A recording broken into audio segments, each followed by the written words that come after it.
way to do it. Absolutely right. Cool, this is Jason from BurningFist.co.uk, and I'm with Paul from the mighty Cannibal Corpse. How are you, sir? I'm doing well, thanks for having me. It's an absolute pleasure, genuine pleasure in fact. Welcome to Damnation. Cool, thank you. So this is Damnation's 10th anniversary. Nice. It's their 10th birthday. Do you know the festival at all? Not really, no. When we booked this tour, of course the tour's booked, it's a headliner with Revocation and Eon, and then you get the list and then you start hearing, oh hey, this show's a festival, that one's a festival. It's like, oh okay, Cool. So when we knew this was a festival, actually, did a little research and it's like, oh, pretty cool, playing something different, than just playing a club date in the UK, which is what we're used to doing. Yeah. So this seems like a really cool festival, and I'm glad we're doing it. So. Fantastic. We really appreciate you being here, of course, as well. So you're headlining Terrorize the Stage later on this evening. You look forward to it, surely? Oh yeah, of course. I mean, it's going to be a good one. I'm sure. The UK fans are always great. And it'll be cool to play in front of a lot of people. So we're looking forward to it. That's Brilliant. For sure. So of course, as you mentioned just earlier on, you're on the tour with the guys from Revocation and Aeon as well. Yeah. So how's the tour going? It's been going great. Yeah, I think we're closing in about halfway. It's been a long tour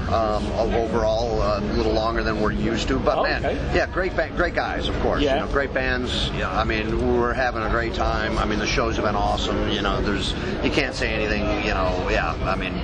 Bad about anything really. I've spoken to the guys from Revocation and Aeon today as well. Cool, nice. They are absolutely stoked to be out on the road with you, which is a big thing, obviously. Yeah, of course. No, and they're great guys. Both bands are awesome, great guys. We're so happy to have them out here with us. Cool. So how's the reaction to the new material from Skeletal? It's been going great, man. It's been going great. I mean, we've this is the test now because when we did the Mayhem Festival in the United States and we didn't play any of those songs, and the album wasn't out yet, and we couldn't wait to finally get to Europe to play these. The album, well, it took so long for it to come out. Right. Okay. We were done recording in end of June, and the album didn't come out till September. Sure. So it's kind of like, gosh, you're just waiting for the album to come out for the fans to hear it, and then to play the song. So, but yeah, I mean, they've been going over well. It seems like everybody really likes the new records. So, so of course the new songs are going over well. We're not playing a lot of them. We only got 3 in the set right now. Sure, but you've got a massive exactly. What do we do?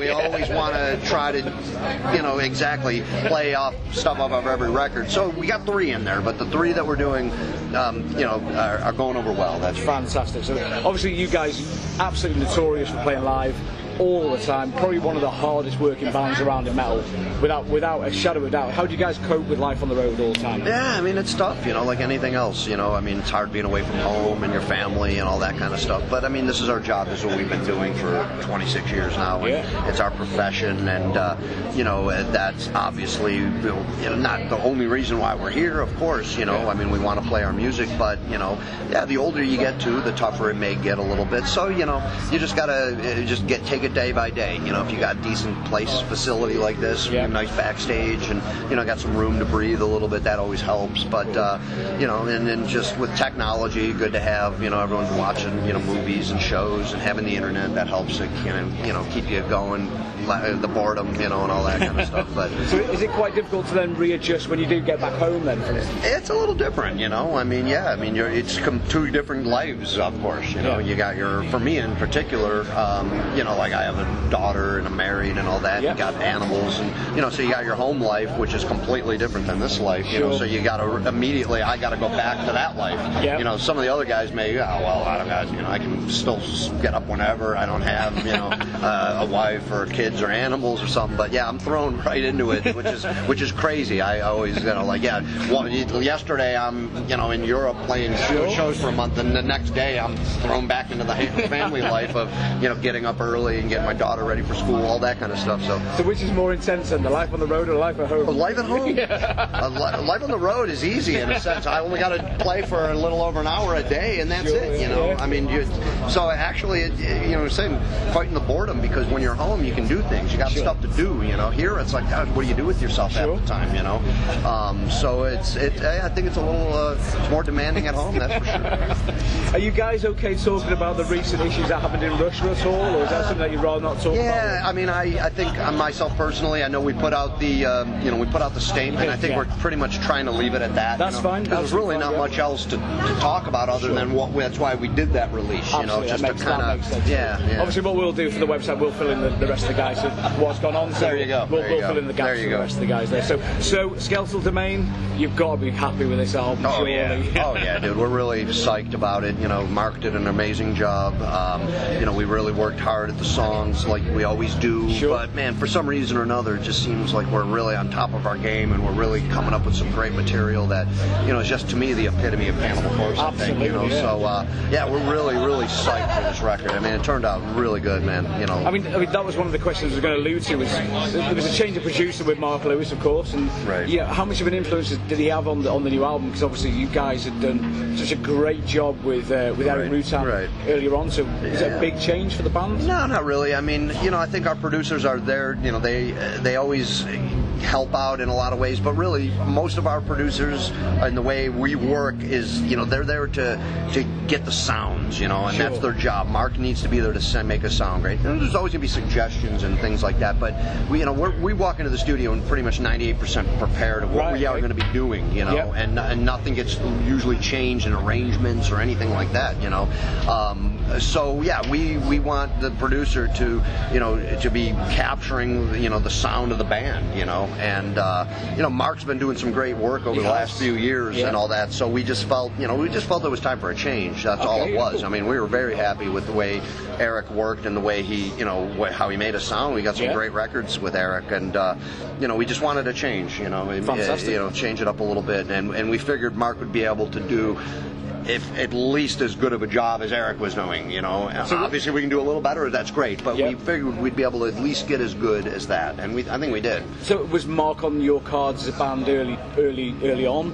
Or was he somebody that you knew on the radar, for instance, of the work that he'd done with the likes of Deicide and all the rest? Yeah, exactly. Right. Yeah, I think when we did Torture and all that, we were like, we were very happy the way it turned out, of course, and all that. But then, now you start thinking ahead a little bit. You're on the road, and now those questions come into play. Hey, we're going to be, we'll probably be recording soon, and we got to make these decisions. So it was kind of, I think after Torture was done and everything, we just felt, it was time to just for that change of pace, like I said, to move on. But we had Mark in the radar. Fantastic. It was pretty much our kind of our one choice. Like, let's give Mark a shot. Yes, and that's what we did. Oh, very good.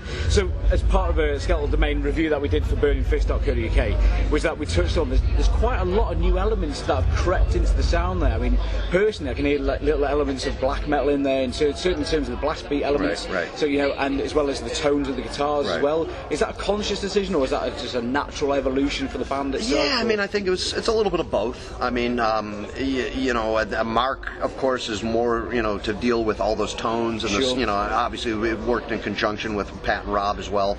But I know Mark, they like to get he likes to get his certain sound that he wanted for the band, and I think it turned out great. But yeah, I guess just in the songwriting department, there was, I don't know if it's a full conscious effort, but I know what you're saying, like, the Funeral Cremation, those riffs in there, very black metal sounding, in a way. And I think Pat was just like, well, I think it's evil, sounds great, I like it, so whatever it sounds like, it doesn't matter. It's me writing, and it's Cannibal Corpse. And then, exactly, throwing in just the 1 foot blast for those, just those, the thing was a big deal, for high velocity impact spatter to kick in, and for people to be hearing me do that, which I never do, so that was more of a conscious, we started working, just working with the metronome more, which I'm sure you're aware of, it's been, since Evisceration Plague, but it was kind of weird how that one came about, just because we were writing high velocity at a certain tempo there on the metronome, and then I was able to, I messed around a little bit with that that beat with the tempo, and I'm like, I was able to do it and to do it convincingly, and just so it was like, hey, it fits the part. Pat freaked when I played it. He was like, oh man, you got to do that for that part. I mean, this is what it needs, Wow, so it was like, all right, let's try it, let me, and it just happened to be like, okay, now's the time, I guess, for us to do that, to throw it in, albeit it's only in that song and and Kill or Be Come just a little bit, you know. Yep. But still, it's a subtle difference that but it's you notice. It's noticeable, right? If you know Cannibal Corpse, you're going to notice that. Yeah, you know, exactly. So it's cool to have those little bit of just a little bit of black metal element, a little bit of that, you know, just change it up a hair, you know, just to make that hair different, you know, but still Cannibal. Absolutely right. So obviously, you know, you're a good 13 studio albums into your career. How difficult is it to keep everything fresh for the band when you're writing new albums? You know, I think we're just trying to just outdo what we did the last time around. You know, I think everybody, fortunately, has some great ideas, some great creativity, and here we go, 13 records in. You know, there seems to be no end in sight. You know, everybody always, oh man, how are you going to outdo that album? And then we do, you know, oh, how are you going to outdo that? And then we, you know, so I think it's just a matter of, we're lucky that we have guys that are very creative. That, you know, I mean, it's still going to be death metal, still going to be Cannibal Corpse, but yet we still seem to find a way to kind of just, you know, mess with arrangements a little bit and make it a little bit interesting that doesn't sound like it did in the last record or what have you, you know. So so I think we just do our thing, you know, and like I said, luckily doing our thing, you know, we have great musicians in this band, songwriters that, you know, doing our thing is going to be Cannibal Corpse. Fantastic. And it's going to be Cannibal Corpse at its best, I think. So. Awesome stuff. So if we're going to touch just a little bit further back in timeline now to the Centuries of Torment DVD, what was it like sort of unearthing all the past, as it were, and documenting that? As the disc set, that was an incredible insight to for a fan to see the band. Totally. What was it like creating that? Oh, that was really fun. That was a lot of fun. I mean, you know, going back to, you know, a lot of the old places, you know, that we went to in Buffalo, and you know, just you know, recollecting about you know, all the past and everything. It was a great time. I mean, it was really cool. You know, and Denise did such a great job on the video, exactly, just editing and compiling all that footage. But yeah, I think everybody had fun doing it. You know, cool. I mean, we enjoyed you know, talking about, you know, and visiting these places and everything. And yeah, like you said, I mean, I think it's such a key piece of Cannibal Corpse that, you know, if you want to know everything, you want to, you know, get to know us a little more and just see some inner workings and really know almost everything you want to know about Cannibal, you have to get this video and watch it, you know. Right. So yeah, so I think it turned out great, even for the people that might not know, you know. It's like, I've heard that from many people, like, oh, I made my girlfriend watch it and she doesn't even like you guys, but she really, you know, she got more respect for it because, yeah, she sees how you are as people, and, you know, it was kind of interesting in a way as well. Absolutely. You know, I think it's genuine. Yeah, I think it was interesting. You know, it's one of those that people, you know, can just watch, and if you're not into it, I would hope you can find it interesting. Just you know, our story. So absolutely, yeah, it turned out great. Really. So really how do you think that then compares to the new book then, to the Bible of Butchery, for instance? You know, is it an addition to the Centuries of Torment, or is it? Yeah, it's kind of more of an addition, because there was no way when we went into writing the book, when Joel approached us, you know, I think at first he may have been thinking, yeah, let's do this, you know, huge book, like, you know, tell all. And it's like, well, you know, we pretty much told all in the DVD, you know, and we're not going to get in depth on certain things anyways, you know. I mean, you know, so, you know, we felt, that, yeah, I mean, there's no way we're going to match Centuries of Torment, you know, and why do the exact same thing? It's right, absolutely. It's there, and, you know, so when we started figuring more to do, we were like, you know, let's just concentrate on the 5 members, you know, and that's, if you noticed, if you read the book, that's who is the only people that are really talking from the band are the current members. As they are now, Exactly. There's stories of past members and the pictures and all that kind of thing. But yeah, we just wanted it to be more focusing on the 5 members, you know, talking about the early days, talking about our stories that we have. And, you know, I think the cool thing really about the book is the pictures. There's a lot of pictures that have never been published and seen before, and, you know, us talking about the lyrics a little bit more in depth on a lot of them. And yeah, I think it's just a good addition, you know, because it's definitely, you know, if you want to know more about Cannibal, really, I would say yes, watch Centuries of Torment. If you want to just you know, an insight. If you want, you know, you're not going to get it from the book as much thoroughly as you got it from the DVD. But I really think the book is a great addition to, you know, any Cannibal Corpse's, you know, fans collection of, you know, of CDs and DVDs and what have you. You know, finally got a book to put on the shelf. That's pretty cool. Okay, so we're going to touch very, very quickly on the new video for Kill or Become, because for me on the album, that is my absolute highlight track. Oh, nice. I think it's genius. Cool. I think the chorus alone is worth the price of the album. I'll be perfectly honest with you. Yeah, right. About firing up the chainsaws, of course. So I love it to bits. So it must have been fun creating that video. Oh yeah, really good fun. Yeah, it was fun. I mean, it's a great song. Rob did a great job on that song. Exactly wrote really some catchy lines. Of course, very memorable. That's the one that we seem to be exactly people gravitating a little more to. And it was Brian Slagle that, of course, said the same thing. He's like, all right, I want you guys to do the video for Kill or Become. He loves. We're like, okay, we're of course. We feel the same way. This could be really a big hit. It was fun, but you know what? Not a lot of people don't know. Yeah, we recorded. We did that down in Florida. Okay. On location. Not too far from our house or what have you. But it happened to be one of the hottest days that we've had in the summertime. Like, you got to be kidding me. So yeah, it was all filmed during the day in the middle of summer in Florida. Wow. And that's brutal. That's hot. So I mean, as fun as it was, it was brutal.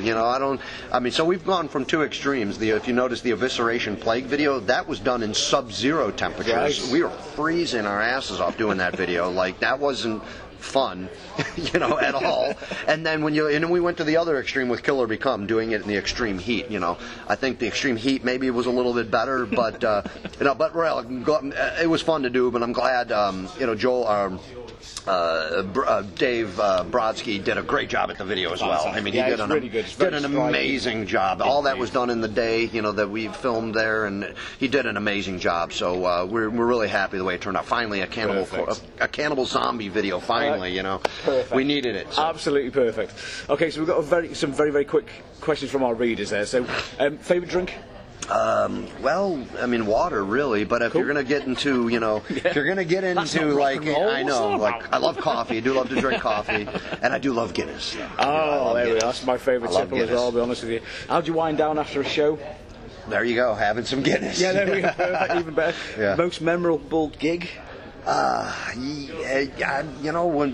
the one year, I don't know, it's hard to say most memorable gig, but I mean the one that may stand out is when the one year we played Wacken, where it was, I think we were playing at night or right around dusk, and just seeing the sea of people, playing in front of like 70,000 people. I mean, that's just incredible. What a surreal kind of So yeah, that one stands out. Cool. And if you had to choose a favourite album, Cannibal Corpse album specifically, but not the new one.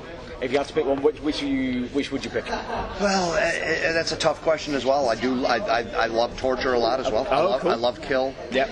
But I'll always go back, I think, just to Eaten Back to Life, just because it's the most special, really. I think it's always going to be the most genuine album. Okay. Because we were just young, we're just getting started, we're writing songs, we're writing up until we get into the studio, and there you are, recording for the very first time, Yep. I mean, I think it's as genuine as it can get, I mean, and it's always going to be the most special, whether it's, the best per se, but I do love it. I think it's Barnes' best performance, that's for sure, out of the four. Brilliant. And I just love the rawness of it, awesome. Because it had to be recorded in days, and there's no trickery involved. Absolutely. Not that there is these days, but you couldn't do anything. Like, there's no Pro Tools. There's you're laying down these tracks, doing them in one take, and I like that aspect of the way it was done. So. One final question then. So, because you're at Damnation, we're asking all the bands that were interviewed to say exactly the same question. You are damned. You are condemned to die. So you have one final meal, one album that you can choose, one film and one book. Man. What would they be? Wow. Well, let's see. I mean, I might as well go pizza. I guess it's your final meal. That's not the first band to say that. Revocation. Pizza rules. I mean, and buffalo pizza's so good. I need a good buffalo pizza. Let's see. Well, one album. I mean, that's a tough question. There's those different eras of albums and everything. Absolutely. But I mean, it could be from any genre. I know that's what's tough. Like. That's what's hard about it. Because it's really hard to determine what I would have to say for that. I mean, I'll just go with what the album that really inspired, of course, me to be who I am these days was, and I'm sure you have heard this one too, Rain and Blood by Slayer. Fantastic. I mean, that's such an amazing record that, Absolutely such a big thing. Film, I'm going to have to go Smokey and the Bandit. Okay, I love Smokey and the Bandit. That's left field. It is. It's one of my favorite movies of all time. Cool. And actually, throughout the band, we do love that movie. But man, I love that movie. Jackie Gleason's hilarious, and it's one of my all-time favorite.